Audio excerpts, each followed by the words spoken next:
minutes. Je donne la parole au représentant de l'Algérie. Madame la Présidente, mon pays a appuyé, a voté en faveur de la résolution 2782. Nous mettons l'accent sur le rôle essentiel de la force des Nations Unies chargée d'observer le désengagement, et cela pour préserver la paix et la sécurité au Moyen-Orient. Nous sommes convaincus que le renouvellement du mandat est une nécessité pour préserver la stabilité qui est fragile. Dans ce contexte, mon pays remercie la Fédération de Russie et les États-Unis d'Amérique, les deux délégations porte-plume, pour le texte. Mais nous regrettons l'approche technique étroite qui a été adoptée, une approche qui s'est contentée d'une mise à jour technique.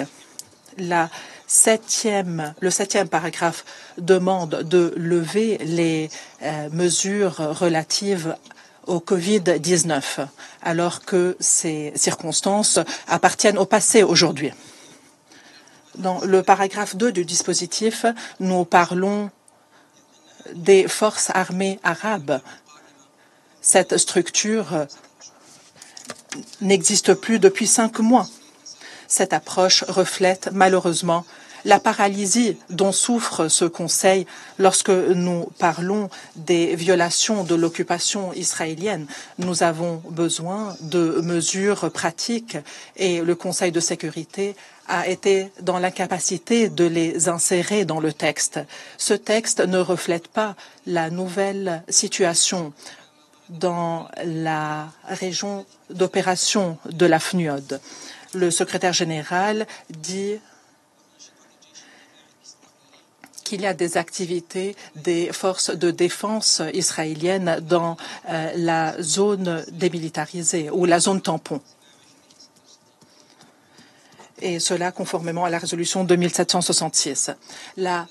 Le paragraphe du secrétaire général montre des violations graves de l'occupation israélienne pour ce qui est de la zone tampon. Ici, nous ne parlons que de choses formelles et nous n'imposons pas le respect des résolutions. Comment le Conseil peut adopter une résolution qui ne prend pas en compte les violations israéliennes? Et dans le deuxième paragraphe,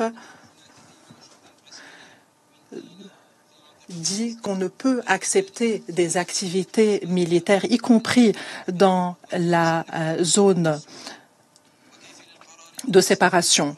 Et comment la résolution peut citer des parties qui n'existent plus aujourd'hui et ne met pas l'accent sur une partie qui viole jusqu'à ce jour les résolutions du Conseil de sécurité et ne prend pas en considération les crimes quotidiens commises par l'occupation israélienne dans les territoires syriens, que ce soit la destruction des maisons ou autres, ou les moyens de subsistance. Le rapport du secrétaire général s'est arrêté sur ces faits, mais la résolution d'aujourd'hui ne les montre pas.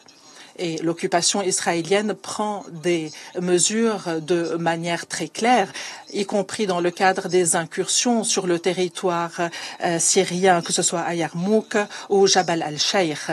Et ce Conseil n'est qu'un observateur silencieux. Madame la Présidente, les résolutions du Conseil doivent refléter la situation sur le terrain et la responsabilité de parvenir à des textes sérieux sont la responsabilité des porte-plumes, les délégations porte-plumes.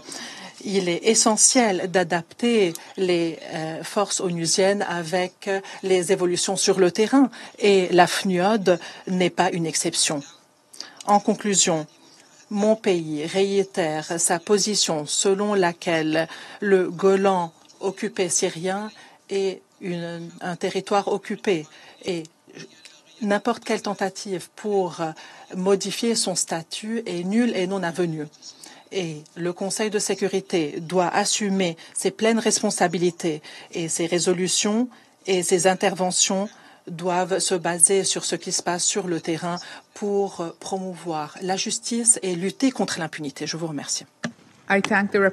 Je remercie le représentant de l'Algérie de son intervention.